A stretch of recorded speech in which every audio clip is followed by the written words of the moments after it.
ஸ்ரீமத்யை கோதாயை நமஹ. ஸ்ரீமதே நிகமாந்த மகாதேசிகாய நமஹ. முதல் பாசுரத்திலே நாராயணனே நமக்கே பறை தருவான்னு சொல்லி இறைவா நீ தாராய் பறைன்னு கரவிகள் பாசுரத்தில் ஆண்டாள் பிரார்த்தித்தபடிக்கு 2 இடத்துலையும் பறை சொன்னாள். இந்த பறை அப்படிங்கிறத என்ன அப்படின்னாக்க மோட்சபலனான எம்பெருமானை அடைவதற்கு அவனே உபாயம், எம்பெருமானை அடைவதற்கு எம்பெருமானே உபாயம் அப்படின்னாக்க நாம் செய்யக்கூடியதான கர்மமோ ஞானமோ பக்தியோ பிரபத்தியோ இதெல்லாம் உபாயம் இல்லை.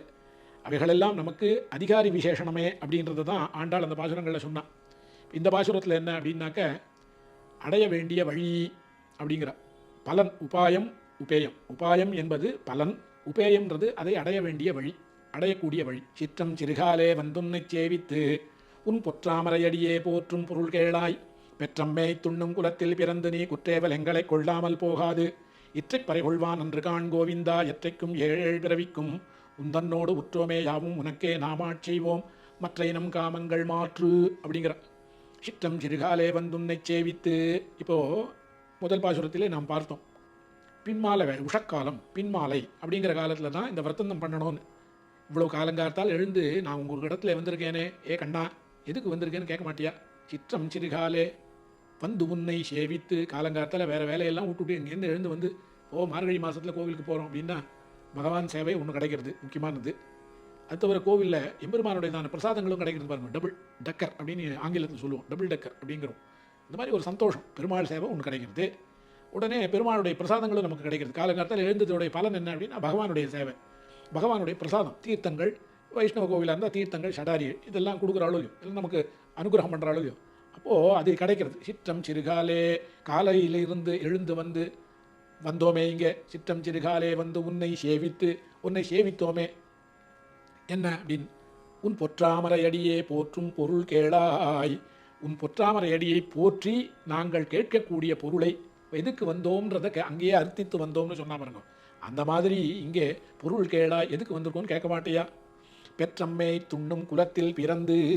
புல்தாமரை அடி எம்பெருமானுடையதான திருவடி அப்படின்றது என்னன்னா போக்கியமான திருவடி, பிராப்தமான திருவடி அப்படின்னு 2 சொல்கிறேன். பரமபோக்கியம் எல்லாரும் எதை யாச்சிக்கிறா எம்பெருமானிடத்துல அப்படின்னாக்க திருவடி தான் ஓணும் இல்லையா?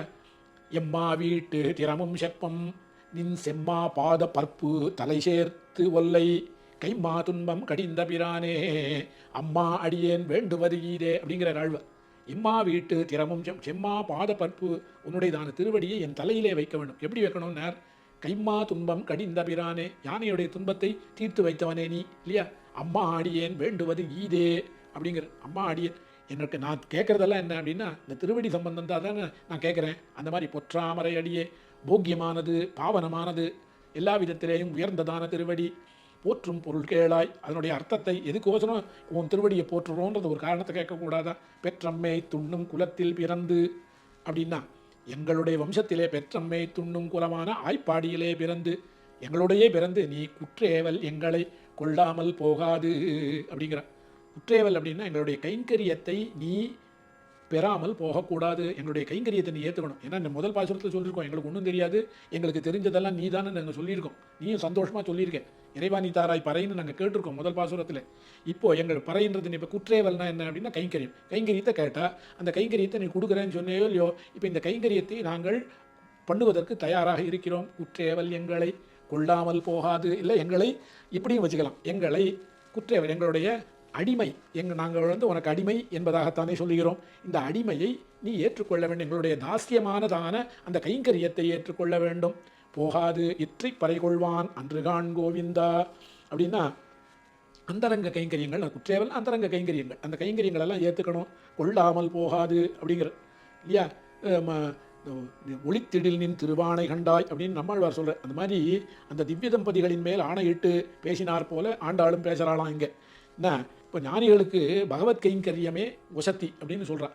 அப்படிப்பட்டதான பகவத் கைங்கரியத்தை நாங்கள் இங்கே பிரார்த்திக்கிறோம். குற்றேவலங்களை கொள்ளாமல் போகாது இற்றை பறை கொள்வான் அன்று காண் கோவிந்தா எற்றைக்கும் ஏழேழு பிறவிக்கும் அப்படின்னு. நாங்கள் எந்த பிரயோஜனத்தையும் எதிர்பாராமல் கோபாலருக்கு அன்றைக்கே சொல்லிருக்கா இற்றை பறை கொள்வான். இன்றைக்கி என்னமோ இன்றைக்கி நாங்கள் பறை கேட்குறோம்னு நினச்சிக்காத, என்றைக்கோ நீ கொடுக்குறேன்னு சொன்ன பறையை தான் நாங்கள் இங்கே கேட்குறோம். என்ன அதை அப்படியே நீ எடுத்துக்கொண்டு எங்களுக்கு அனுகிரகிக்கும். பறை கொள்வான் கோவிந்தா எற்றைக்கும் ஏழேழ் பிறவிக்கும் முந்தன்னோடு உற்றோமேயாவும் உனக்கே நாமாட்செய்வோம். எல்லா பாசுரத்துடைய அர்த்தத்தையும் கொண்டு இந்த பாசுரத்தில் வச்சுட்டான். என்ன அப்படின்னாக்கா ஒரு பாசுரத்துக்கும் ஒரு விசேஷனம் நம்ம ஏற்கனவே அனுபவிச்சுன்னு வந்தோம். அத்தனை விசேஷணத்தையும் கொண்டு வந்து உந்தன்னோடு உற்றோமேயாவோம் அப்படின்னு விட்டான். இதெல்லாம் எதுக்கு அப்படின்னாக்க உந்தன்னோடு உற்றோமே, நாங்கள் வேறு நீ வேறு இல்லை என்கின்றதான எண்ணம் எங்களுக்கு ஞானம் ஏற்பட்டிருக்கு. இப்போ என்ன ஞானம் ஏற்பட்டிருக்கு அப்படின்னா, நாங்களெல்லாம் உனக்கு தாசபூதர்கள், அதனால் உற்றோமே யாவோம், உனக்கே நாமாட் செய்வோம், உன்னை தவிர மற்றொருவருக்கு கைங்கரியம் செய்வது இல்லை, நாம் ஆட்செய்வோம். அப்படின்னா அடிமையாக இருத்தல். அடிமைன்னா நாம் பேசுகிற அடிமை இல்லை, இப்போ பேசுகிற அடிமை இல்லை. எம்பெருமானுக்கு நாம் தாசபூதர்கள் அப்படிங்கிறதான எண்ணம் நமக்கு இருக்கணும். ஏன்னா ஒரு ஜீவன் அப்படி தானே, எம்பெருமானிடத்துலேருந்து வரது ஜீவன் மறுபடியும் அவனிடத்துலேயே போகணும். இத்தனை நாள் இது ஏன் எனக்கு தெரியாத போச்சு அப்படின்னு கேட்டான்னாக்க, ஒரு நல்ல ஆச்சாரியனுடைய அனுகிரகம் எனக்கு இல்லாத போச்சு. அதனால் எனக்கு நான் எந்து அப்படின்னு நான் நினச்சிட்டு இருந்தேன். இப்போ தான் எனக்கு ஆச்சாரியனுடைய அனுகிரகத்தினால என்ன தெரிஞ்சுது அப்படின்னாக்க, நான் உன்னுடைய சொத்துன்றது தெரிஞ்சுது. அதனால தான் எனக்கு இப்போ இந்த எண்ணம் வந்திருக்கு. எந்த எண்ணம்? உந்தன்னோடு உற்றோமைய உனக்கே நாமாட் செய்வோம், மற்ற இனம் காமங்கள் மாற்று அப்படிங்கிற மற்ற இனம் காமங்கள், வேறு விஷயங்களிலே எனக்கு ஈடுபாடு இருத்தலை மாற்றி என்ன பண்ணணும்? உமக்கே நாம் ஆட்சியும்படியாக எங்களை நீ அனுகிரகிக்க வேண்டும் அப்படிங்கிற. லோகத்தில் மற்ற இனம் காமங்கள் அழிக்கிறதுன்னு அர்த்தம் இல்லை. காமம்னாக்க ஆசைன்னு அர்த்தம். இந்த இடத்துல இந்த ஆசையை என்ன பண்ணுறது அப்படின்னாக்க, ஆசையை அழிக்கிறதுன்னு சொல்லலை. ஆசையை என்ன சொல்கிறோம் அப்படின்னா மாற்றி விடுன்ற. நாம் என்ன சொல்கிறோம்? ஆசையை அறவே ஒழிக்கணும்னு நிறைய பேர் சொல்லிட்டு இருக்கோம். ஆசையை ஒழிக்க முடியாது, ஆசையை மாற்றிக்கலாமோ இல்லையோ. நம்மளுடைய ஒரு பொருள் பேரில் நமக்கு ஆசை இருக்குன்னா அது நமக்கு கிடைக்கலன்னா, எது கிடைக்கிறதோ அந்த பொருள் பேரில் நம்ம ஆசை வச்சுக்கலாமோ இல்லையோ. அதுதான் மாற்றி விடுதல்னு அர்த்தம். மற்ற இனம் காமங்கள் மாற்று என்பதாக இந்த பாசுரத்திலே ஆண்டாள் சொல்கிறார். இது எப்படி இருக்குது அப்படின்னா, 7 பிறவிக்கும் அப்படின்னா ஒரு பிறவியோடு முடிஞ்சு போடக்கூடிய விஷயமா இது. ஏன்னா என்னப்பன் எனக்கு மேலே இருக்கிறவன் அவனுக்கு மேலே இருக்க எந்த தந்தை முன்னாலே சொன்னோம், அத்தனை பேரும் சேர்ந்து அத்தனை தலைமுறையாக குடி ஆட்செய்கின்றோம் அப்படிங்கிற இல்லையா?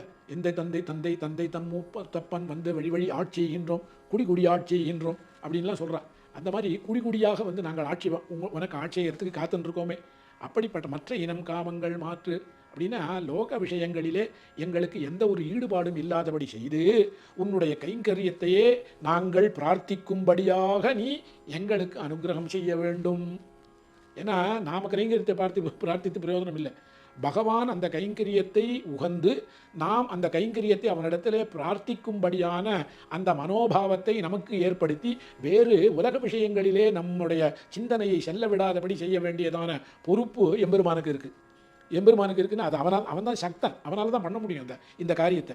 அப்போ மற்ற இனம் காமங்கள் நாம் நினைச்சா கூட நம்மளால் பண்ண முடியாது. ஆனால் பகவான் உள்ளுக்குள்ளே இருக்கான் பாருங்க, அந்தரியாமியாக எம்பெருமான் நம்மளுடைய அந்த ஹிருதய கமலத்திலே எழுந்தருளி இருக்கான்னு முதல் பாசுரத்தில் சொன்னோம், ஆழிமலை கண்ணா பாசுரத்தில். அதை நாம் ஞாபகப்படுத்தி வைத்து கொண்டால் இந்த சரீரத்தை வழிநடத்தக்கூடியவன் யார் அப்படின்னு கேட்டால், சாட்சாத் நல்ல விஷயங்களிலே ஈடுபடும்படியாக வழியை நடத்தக்கூடியவன் சாட்சாத் எம்பெருமான். அதனால தான் மற்ற இனம் காமங்கள் மாற்று என்பதாக இங்கே பிரார்த்தித்து, அதே போன்ற எண்ணம் எல்லா பாகவதர்களுக்கும் வர வேண்டும் என்பதாகத்தானே இந்த பாசுரத்திலே ஆண்டாள் நமக்கு தெரிவிக்கின்றாள். ஸ்ரீமத்யை கோதாயை நமஹா.